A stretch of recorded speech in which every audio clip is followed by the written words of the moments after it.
Hey everyone, welcome back to Smart for Home. If you're here, you're probably wondering how to connect your Roku remote to your Roku device. Don't worry, it's super simple, and I'm going to guide you step by step. Let's dive in. Scene: Introduction to Roku remote types. First, let's identify the type of Roku remote you have. There are two main types: the infrared IR remote, which works by line of sight; the enhanced remote, which connects via Wi-Fi or Bluetooth and doesn't require a direct line of sight. Now that you know the type of remote you're working with, let's move on to connecting it to your Roku device. Scene 2, connecting an IR Roku remote.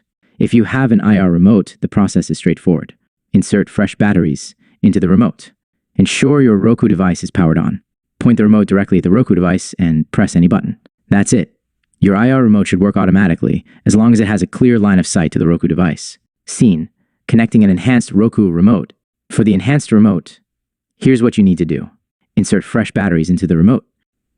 Turn on your Roku device and wait until you see the home screen. Open the battery compartment on the back of the remote and press the pairing button.